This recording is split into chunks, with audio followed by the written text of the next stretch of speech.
안녕하십니까. 간호과 7월 교육 실어증과 언어치료의 이해를 진행하게 된 온센병동문의 전우린 정미애 간호사입니다. 교육 순서로는 실어증의 정의, 원인, 유형과 특징, 실어증 평가 도구, 언어치료 종류와 방법, 치료의 보험 적용, 그리고 실어증 환자와 상호작용 시 주의할 점 순으로 진행하겠습니다. 실어증이란 뇌의 언어 영역의 손상으로 인한 후천적인 장애를 말합니다. 다른 사람의 말을 이해하고, 말하고, 읽고, 쓰고, 다른 사람을 이해시킬 수 있는 언어적 표현이나 제스처 사용, 다른 사람의 제스처 이해하기, 계산 영역인 비언어적 표현들까지 손상 입은 것 모두가 실어증에 포함됩니다. 실어증의 원인으로는 뇌졸중이 가장 흔한 원인이며 다른 원인으로는 두부 외상, 뇌종양, 심리적 요인, 정신질환 등이 있습니다. 실어증은 유창성, 듣기 이해력, 따라 말하기 가능 유무에 따라서 전반 실어증, 혼합 연결 피질 실어증, 브로카 실어증, 연결 피질 운동 실어증, 베르니케 실어증, 연결 피질 감각 실어증, 전도 실어증, 명칭 실어증 등 8가지로 나눌 수 있습니다.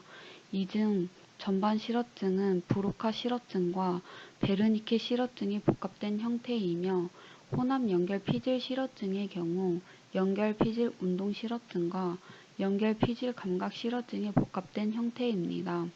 이번 교육에서는 병원에서 흔히 볼 수 있는 브로카 실어증, 베르니케 실어증, 전반 실어증에 대해 알아보도록 하겠습니다.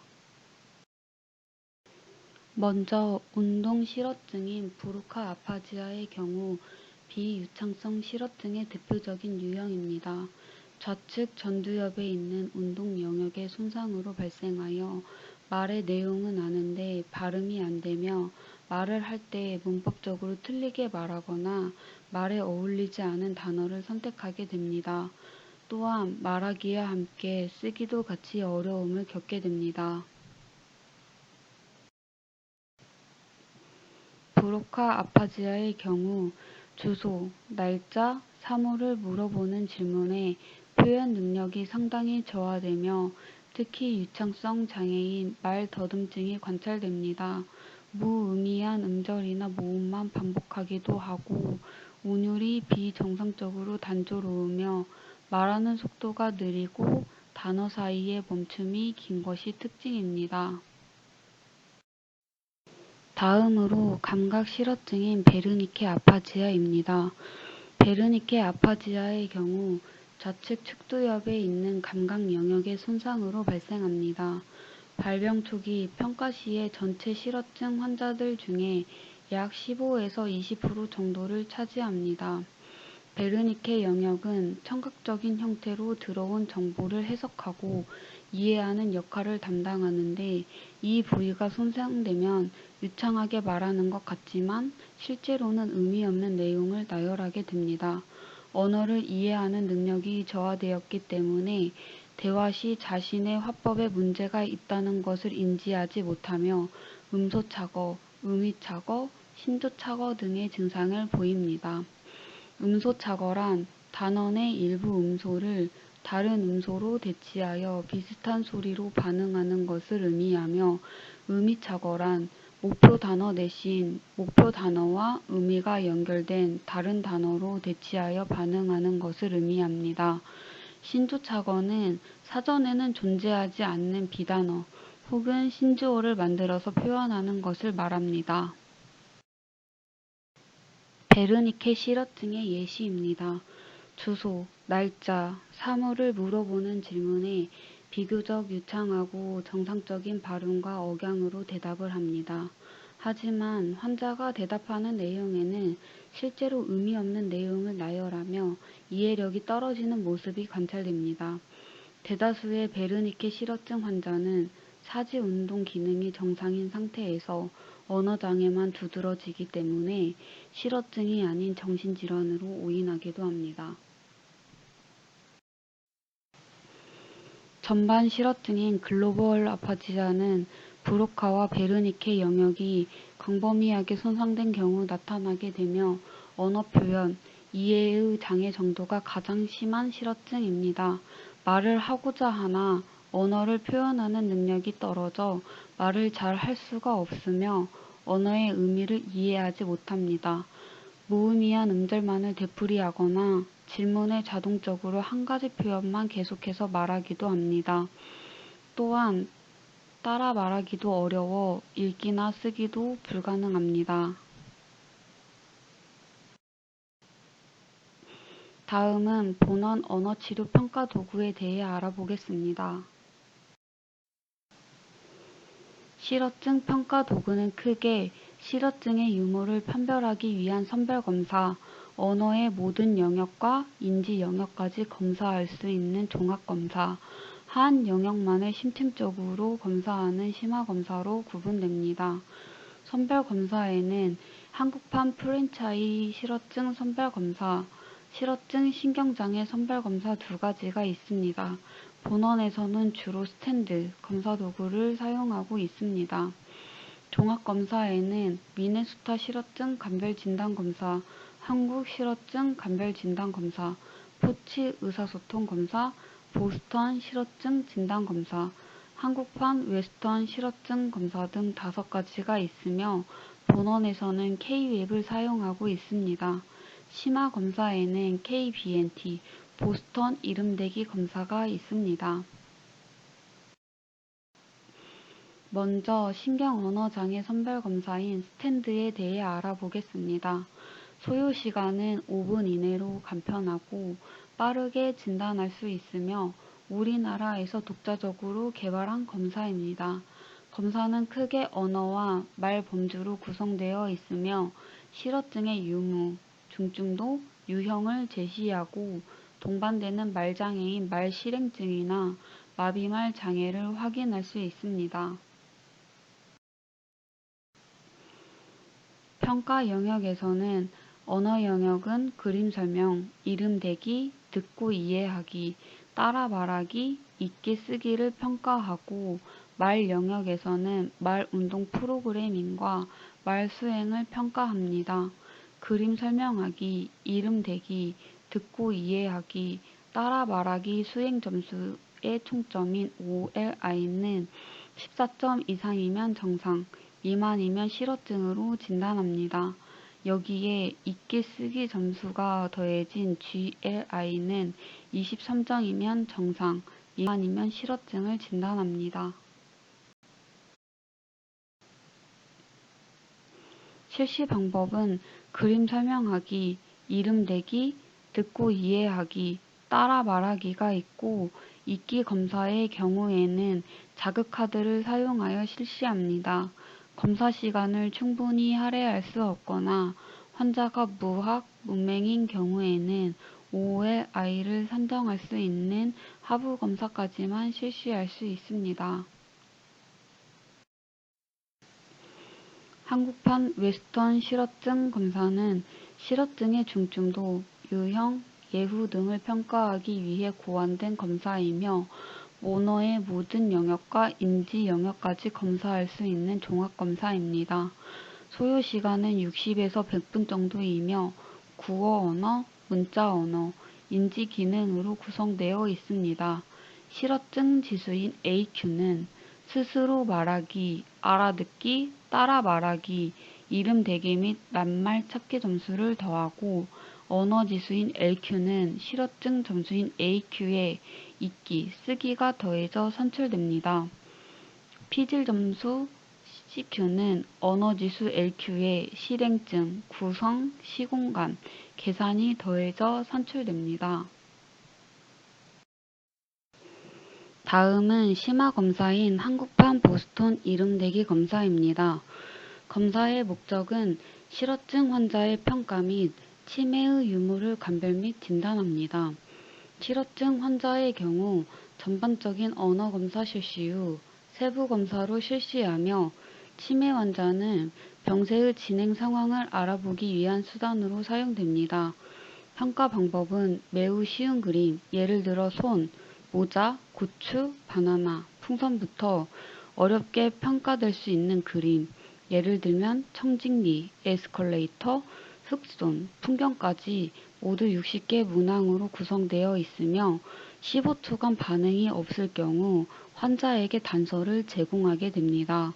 6문항 연속 5반응 시 대상자에 따라 검사 중단 여부를 결정하게 됩니다. 구강조음기관의 기능선별검사는 구강조음기관의 해부학적 구조와 기능의 이상을 검사하는 것으로 기질적 결함으로 인하여 조음장애를 나타내는 것은 아닌지 확인하는 검사입니다.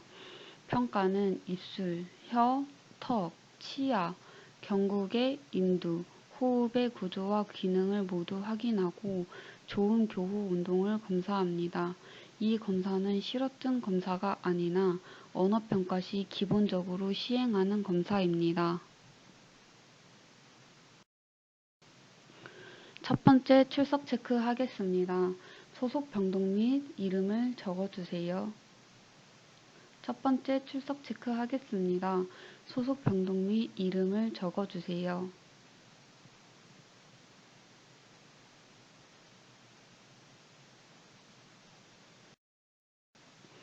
다음은 본원 신경언어 검사 보고서를 살펴보겠습니다. 본원 입원 시 주치의 판단에 따라 언어 전반 진단 검사와 언어 치료가 처방이 되고 치료실에서는 환자에게 언어평가 도구를 사용하여 언어평가를 시행하게 됩니다. 본원에서 실제 시행한 검사 결과를 보시면 우선 환자의 연령과 성별, 손잡이와 교육력을 기재하고 언어적 진단명과 신경학적 진단명을 기재하게 됩니다. 시행한 검사를 보시면 우선 맨 위에 선별검사인 실어증 신경언어장애 선별검사를 시행하고 그 결과를 요약한 내용을 볼 수가 있습니다. 검사 결과 OLI는 6점, GLI는 30점 중 9점으로 아파지아에 해당한다는 것을 알 수가 있습니다. 다음으로는 K와 B라고 하는 한국판 웨스턴 실어증의 검사 결과인데요. 스스로 말하기는 10점 만점에 5점, 알아듣기는 200점 만점에 106점으로 정경화 묘사 과제 수행 불가 및 명령 이행 점수가 낮게 확인이 되었습니다. 따라 말하기에서 100점 중 74점으로 3어절 이상의 반복에 기억력 제한을 호소하며 수행 제한이 확인되었고 이름대기에서는 통제 단어 연상이 수행 불가이며 문장 완성, 문장 응답들의 과제에서는 5반응이 있음을 확인할 수 있었습니다. 환자의 실어증 지수인 AQ 점수는 100점 만점에 3에서 40점으로 체크되어 중증 실어증으로 분류가 되었습니다. 읽기와 쓰기는 평가하지 않아 언어지수인 LQ는 점수가 없는 것으로 확인이 되었고 심화검사인 한국판 보스턴 이름대기 검사 또한 시행되지 않은 것으로 기록되어 있습니다. 다음은 환자의 히스토리가 적혀 있으며 다음으로 구강조음기관의 기능 선별검사를 시행했습니다. 환자는 구강조음 기제 중 관찰과제에 입술이 한쪽으로 편의된 양상을 보이며 기능과제는 수행 불가능한 것으로 확인이 되었습니다. 최대 발성 시간이 MTP는 5초로 치료사의 시범에 모방으로만 산출되고 자발적인 수행은 불가능한 것으로 평가되어 있습니다. 언어 능력 항목에는 환자의 평가 결과를 종합적으로 기입하였고 언어적인 자극 단위를 조절하며 고빈도 어휘를 산출하고 단어 유창성을 보이는 낱말 인출 능력을 증진시키기 위해 주 2회 언어 치료를 권고하여 향후 치료 계획에 대해 기록하였습니다. 다음은 언어 치료의 방법입니다. 첫 번째는 듣기 치료입니다. 듣기 치료는 실어증 환자들이 청각적 이해력 장애를 보이므로 이해력 증진을 위해 필요한 치료입니다. 베르니케 실어증 치료법으로 가장 많이 알려진 TWA, 트리트먼트 베르니케 아파지아는 청각적 이해력 장애를 보이는 실어증 환자에게 단어와 그림 간의 짝짓기 연습을 시킴으로써 시각적 양식을 통한 청각적 양식의 문제 해결을 할 수가 있습니다. 과제로서는 단어와 그림의 짝짓기, 그림 보고 단어 따라 말하기, 지시 따르기 등이 있고 예, 아니오로 대답할 수 있는 폐쇄형 질문하기가 있습니다. 베르니케 실어증 치료법은 환자의 청각적 이해력 향상을 위해 고안된 치료입니다. 이 기법은 중도에서 심도의 실어증 환자에게 적용할 수 있으며 청각적 이해력 향상을 위해 쓰여진 낱말을 어느 정도 이해할 수 있는 능력을 활용하여 접근할 수 있습니다. 두 번째로는 이름대기 치료가 있습니다. 이름대기 치료에는 두 가지 종류가 있는데 단어 인출 치료법과 동작 치료법이 있습니다. 첫 번째로 단어 인출 치료법은 환자에게 단서를 단계적으로 제공하여 치료를 촉진시킵니다. 문장 완성 단서는 가는 말이 고와야 땡땡땡이 곱다 와 같이 문장에 연관된 단어를 넣도록 합니다. 연관 단어 단서에는 목표 단어가 병원일 때에 그와 연관된 단서 단어로는 아플 때 가는 곳을 제시합니다. 의미 단서에는 기능이나 형태 등을 제시하는데 목표 단어가 가위일 때 무언가를 자를 때 사용하는 것이에요. 미용실에 많이 사용하는 도구예요. 아니면 손으로 가위 모양을 만들어주며 단서를 유추할 수 있도록 합니다. 이름대기에 사용되는 단어를 선택할 때에는 단어의 출현 빈도를 고려하고 구체적인 단어를 선택하며 정서와 연결되는 단어를 사용하여야 단어 유발을 촉진할 수 있습니다. 또 다른 치료법으로는 동작 치료법이 있습니다. 이 치료법은 단어 인출에 장애가 있는 경우에 그 단어를 의미하는 동작을 함께 구사하면서 생각해내는 데 도움을 주는 것입니다. 특정 단어를 말을 하면서 왼팔을 뻗어서 손을 들어 원을 그리는 동작을 합니다. 이러한 왼쪽 팔의 복잡한 동작은 운의 전두엽이 단어 인출에 활용된다는 보고가 되고 있습니다. 발화의 수의적 통제 치료법은 전형적인 자동 단어나 문구밖에는 구사하지 못하는 비유창성 실어증 환자에게 활용할 수 있는 치료법입니다.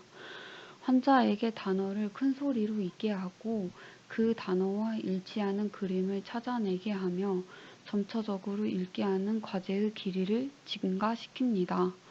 말하기 치료의 경우에 증사가 심한 경우에는 모음을 이용한 단순한 소리내기부터 시작하여 모음 자음의 단음절, 자동화 문구, 예를 들면 사계절 말하기, 가족 이름 대기 등의 간단한 발화 과제를 제시하고 회복이 진행됨에 따라 발화 과제의 길이를 점차 늘려나갑니다. 이 치료법은 의미 없이 말하는 불수의적 발화가 체계적으로 훈련이 된다면 목적이 있는 수의적 발화를 이끌어낼 수 있다는 데 기반을 둔 치료법입니다. 다음으로 멜로디 억양 치료는 브로카 실어증처럼 유창하지는 않지만 비교적 청각적 이해력이 유지되는 환자에게 유용하게 사용됩니다. 대부분의 실어증 환자들은 언어의 지배를 받는 좌방구의 손상을 가지고 있습니다. 대신 우방구의 기능은 비교적 잘 보존되어 있는데 좌뇌가 언어 능력에 관여하는 반면 우뇌는 음악이나 미술 등의 예술적 능력과 깊은 관련이 있다고 알려져 있습니다.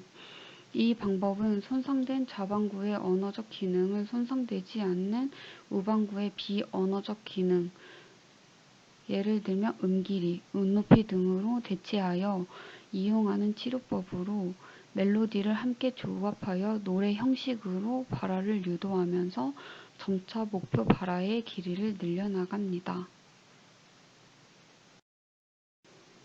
읽기 치료에 앞서 뇌손상 전의 읽기 기능이 어느 정도였는지 파악해야 합니다. 이끼 치료는 알아듣기 및 말하기 장애를 보이는 많은 실어증 환자들이 이끼가 어느 정도 가능한 조건에서 자극카드를 사용하여 도움을 받게 됩니다.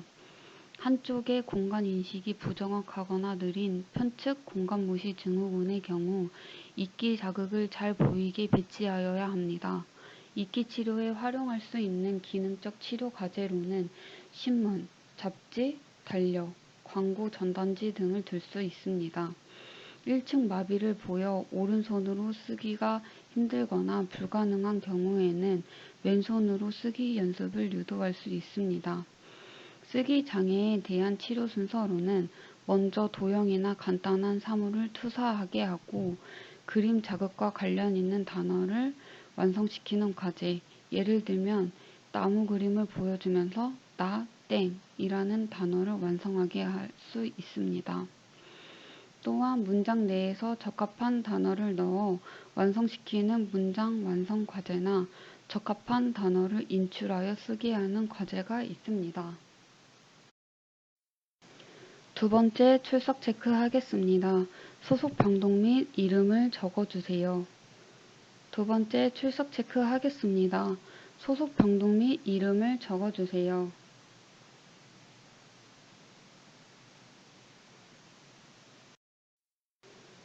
본원에서는 언어치료의 보조적인 역할로 rTMS인 경두개 자극술을 시행하고 있습니다.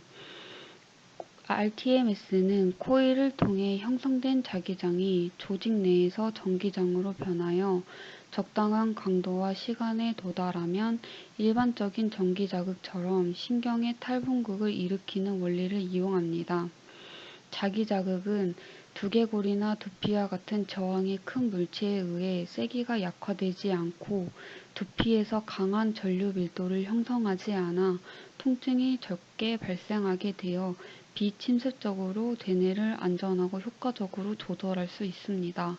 짧은 시간 동안 반복적으로 적용하여 대뇌 피질의 흥분도를 일정 기간 동안 변화시키며 뇌졸중 환자에서 rTMS에 대한 연구는 상지 운동 기능에 대한 효과가 가장 먼저 연구되었으며 이를 기초로 보행, 인지, 언어, 삼킴, 정서 기능의 연구로 발전했습니다.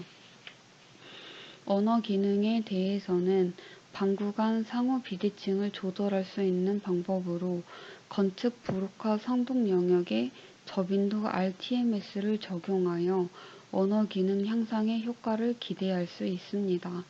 원래는 건측에 부착하나 본원에서는 아파지아 유형에 따라 브로카, 베르니케 부위를 세세하게 구분해서 적용하지는 않는다고 합니다. 본원에서 경두개 자극술 시행 절차는 입원 시 시행한 근전도 검사 결과를 확인하고 주치의가 치료 시행 여부를 결정하며 비급여 치료임을 환자와 보호자에게 설명하고 동의를 하게 되면 치료를 시작하게 됩니다. 치료 횟수는 한 사이클당 10회로 구성되며 한 사이클이 종료되면 치료 전후 변화를 통해 효과를 확인하게 됩니다. 치료 추가 여부는 주치의 판단하에 처방하여 시행할 수 있습니다. 경두개 자극술 치료 시 금기사항은 뇌동맥류 클립이나 코일 시술 이력이 있는 환자, 페이스메이커 삽입한 환자는 치료할 수 없으며 치료 시 귀걸이나 피어싱 등 금속물질은 제거해야 합니다. 다음은 언어치료 비용 및 보험 적용 기준에 대해 알아보겠습니다. 먼저 회복기 재활치료는 15분을 시행한 경우 1회로 산정하며 1일 최대 4시간 이내로 시행 가능합니다. 치료를 15분 미만으로 시행한 경우에는 산정되지 않으며 실시시간은 치료를 시작한 시간을 기준으로 합니다. 언어치료는 회복기 재활수가가 적용되며 회복기 이후에는 비급여로 1회 30분당 33,000원입니다. 언어평가는 입원 시 최초 1회만 시행하는데 비보험이며 주치의 판단에 따라 추가로 평가를 시행하기도 합니다. 실어증으로 고통받는 환자와 커뮤니케이션을 하기 위해서는 일정한 원칙을 숙지하고 있어야 합니다. 실어증 환자들은 청력에는 전혀 문제가 없으므로 소리를 크게 지르지 않으며 간단한 단어로 말하는 것이 좋습니다. 다만 환자를 대할 때에는 어린아이처럼 유아스럽게 대화하지 않도록 주의합니다. 또한 환자가 말을 하고 있는 도중에 중단시키는 것도 피해야 합니다. 주위 사람들이 답답해하는 반응을 의식하지 않고 말을 할 수 있도록 충분한 시간을 부여하고 인내하여야 합니다. 구어 표현이 어려울 경우 그리기, 몸짓, 쓰기, 표정 등의 다양한 양식을 함께 이용하도록 하여 표현을 촉진시키는 것이 좋습니다. 이야기를 나누고 언어를 사용하는 것은 양쪽의 상호작용으로 이루어지는 것이라고 생각합니다. 의료인과 환자가 함께 노력하면 보다 쉽게 의사소통 문제를 이겨낼 수 있다고 생각합니다. 이상 발표를 마치겠습니다. 경청해 주셔서 감사합니다.